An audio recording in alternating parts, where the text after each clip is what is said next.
The project we are going to discuss is the Museum of Silesian Art in Katowice, which is the center of the most populous urban area in Silesia, Poland.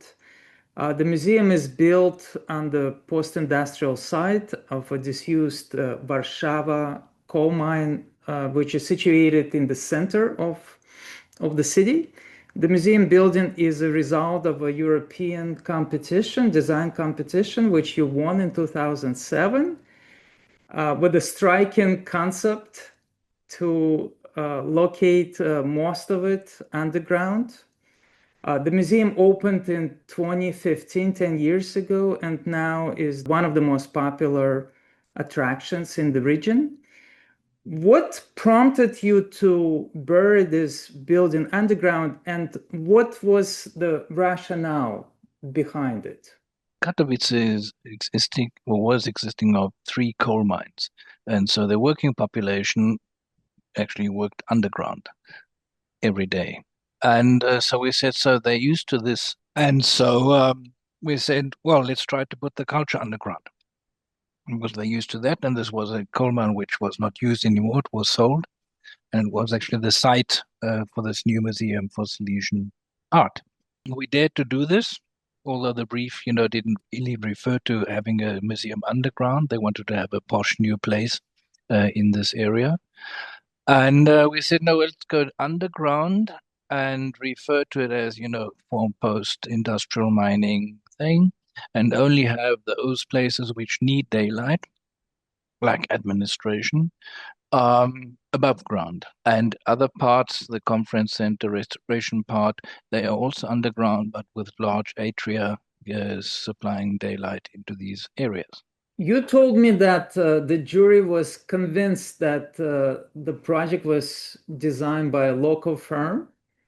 Was it the only proposal that was underground among the competitors? It was the only proposal. And we were told from the jury that they believed that we must be a Polish team or a team even from Katowice, a local team, because it was a perfect interpretation of, say, the post-industrial site.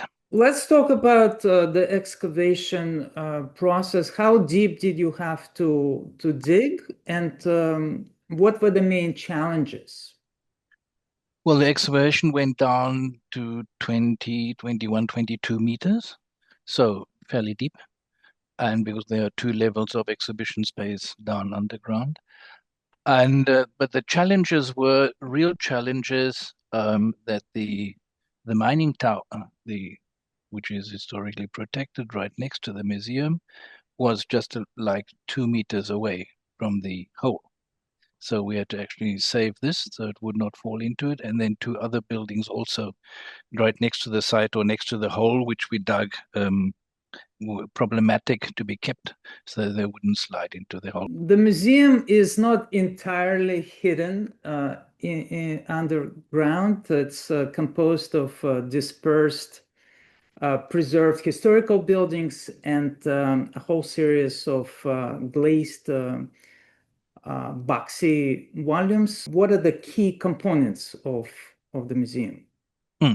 Well, when we put the museum underground, of course, we need some daylight as well, even if it is like indirect or diffuse daylight. So that's why we put these kind of boxes above ground in different heights and different volume, which are also like multi-purpose because they're also used for smoke ventilation in case of fire. And so they supply the underground levels with daylight, a basic supply of daylight. And at the same time, it was a kind of play with an image of having it like a nursery on ground level, growing trees, plants, shrubs, whatever, and like small greenhouses where you couldn't really see in there, but by coincidence, the pattern of the glass has these kind of leaf image. We came across a producer of this glass in Austria, in Vorarlberg, in the western part of Austria, who had developed this, or kind of invented actually this glass by coincidence, um, putting some kind of Vaseline onto it, putting it into the autoclave. The glass would burst, and then you can only order like 60%, 80%, or 90% translucency for this glass. So it's completely out of control, which we like. So it's not the perfect glass, and it's got a rough surface, like a stone surface or slate. These could have been, say, round light wells or whatever, but we said no, it should be like the squarish ones of different height, which was a play of volumes actually on the site. And it's very hard to figure out when you first time visitor what these things are, especially at night. It's hard to figure out, is this a museum or is this a nursery or convention center? It's hard to say. And this is something which we think is always very important when developing a design, that the people should be made curious, kind of tease them, so they go to the site and try to find out. Let's talk more about the park, which you called a present to the people of Katowice. The garden has been changing over time. If you could talk a little bit about landscape architecture. Mm-hmm. Well, the landscape architecture was made by Florian Rötzer, Swiss landscape architect, and his idea was actually to have distinguished um, flower beds of local plants flowering there. So they're always in every flower bed, in every partition, there's a different kind of shrub or flower or whatever small trees. This is now been changed to this kind of what we call diverse landscaping of having different kinds of plants in every flower part. And there are also areas where they're just lawns. And we notice that especially at weekends that it's completely crowded because it's quite sunny. It's a fun place and the people just love staying there, strolling around. So it's really has become a nice place of Katowice. And the museum has been open for a decade. What Yeah. is the feedback of the visitors? Are you aware of that? Well, the last time I was there in this conference, I was told that they like, absolutely happy it has become the icon of Katowice.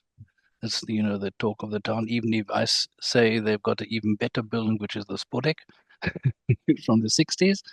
And they really enjoy it and love it. And I think it was by coincidence the way they opened it, because it wasn't opened as a museum, it was opened as public space for events, concerts, fashion shows, and of course the add-on we gave with the mining tower, putting the elevator next to it, so they can actually go to the panorama platform and have this fantastic view of Katowice.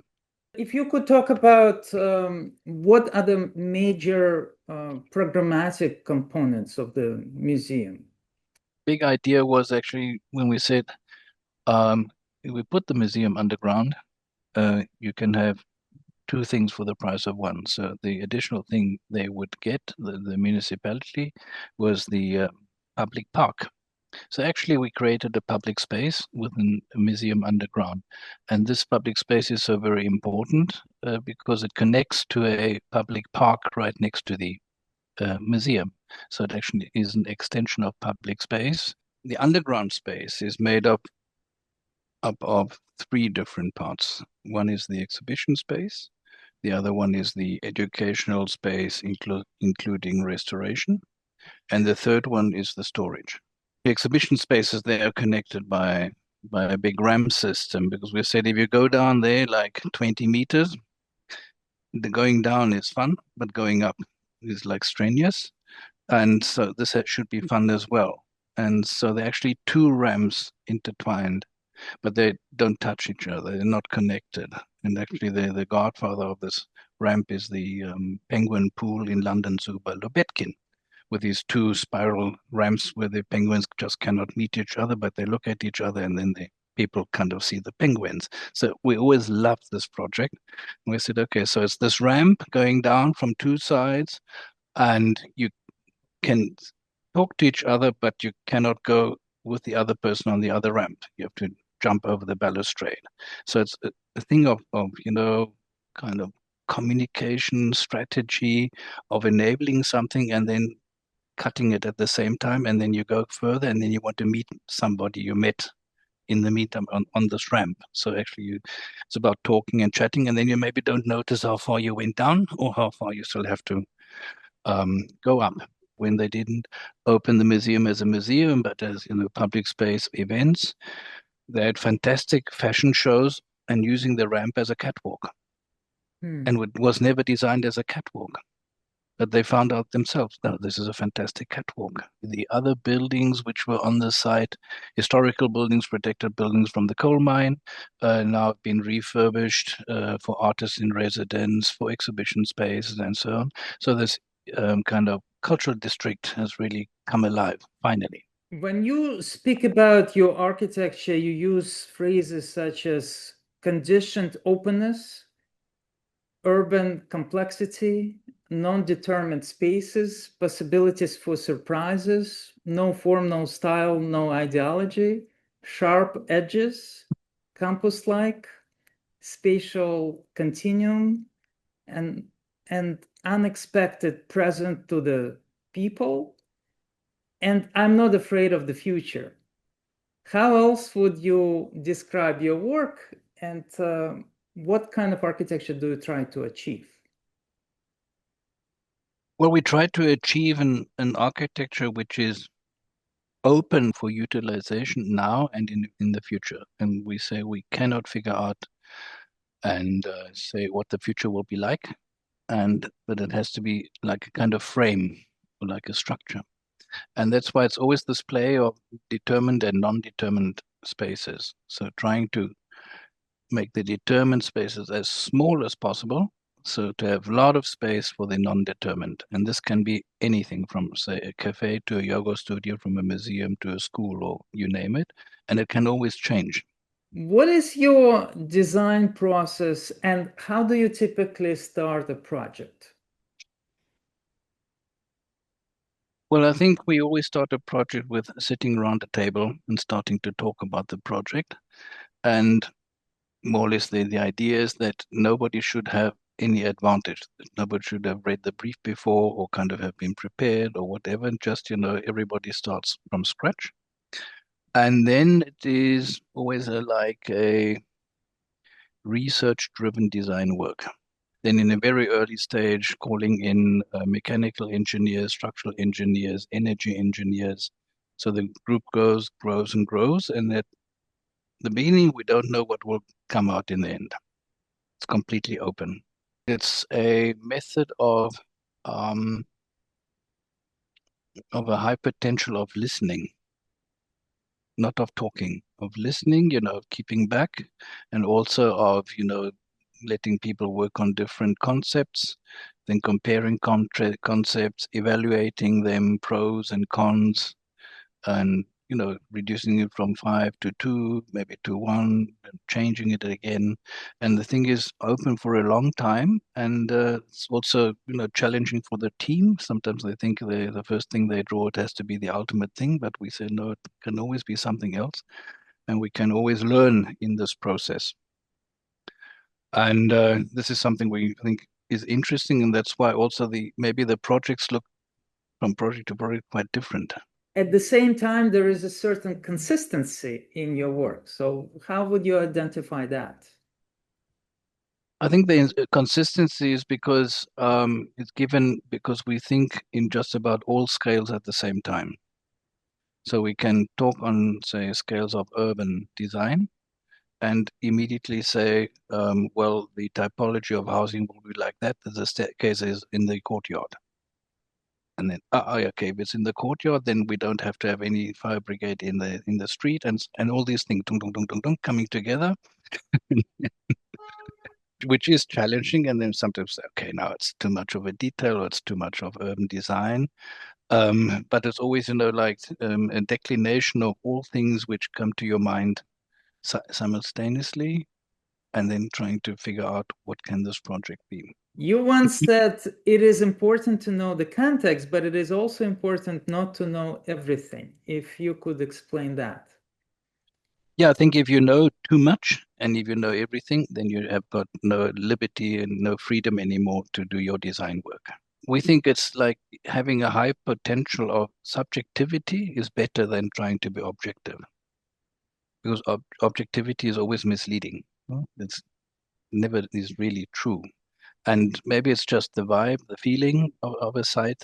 Maybe it's, I don't know, maybe the vegetation or something, some important parts, or you see how people have been using the site, trace spaces, trace routes, and so on, to catch up on something and then try to develop something.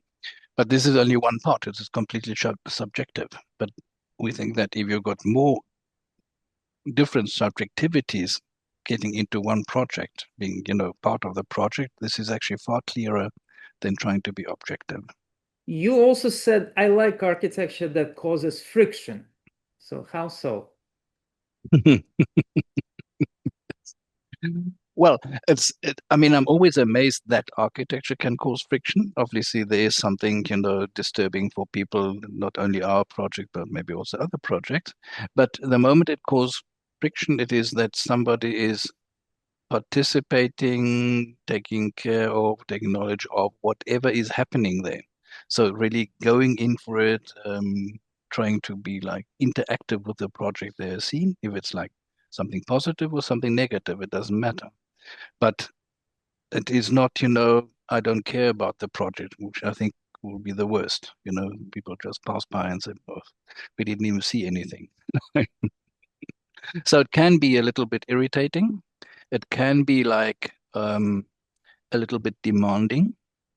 So to bring, say, our society a step forward, a small step forward, like things can be different. They shouldn't always be the same because they're always the same. It's always a step backward, always like 10 years again, backwards, backwards, backwards. And the moment it becomes a little bit demanding, only a little bit is enough. This is a potential for identification.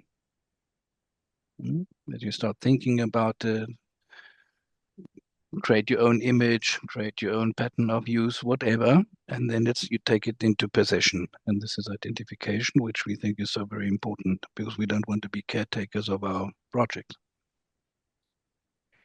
Speaking of this quality of architecture being irritating, what would you say in this museum project in Katowice? What would you say could be interpreted as irritating by the public? I think the most irritating part is that you don't see a building. Even though this is the site of the Silesian Museum and there's no new big building or old building or whatever. And these small glass boxes don't make sense to be a museum. That would never fit into that. You have to knock the door and say, "Hello, are you the museum? Please, can I enter and buy a ticket or whatever?" And it's like, okay. And then you go home and you say, "This was so difficult to find, but now I know where it is." And this is, I think, important. Sometimes maybe it's too demanding. It's not, absolutely logical. There's the big main entrance. Here's the parking for the buses and stuff like that. But we think it's like this modest way of creating this potential for identification. Could you elaborate on your phrase, we don't do boring architecture?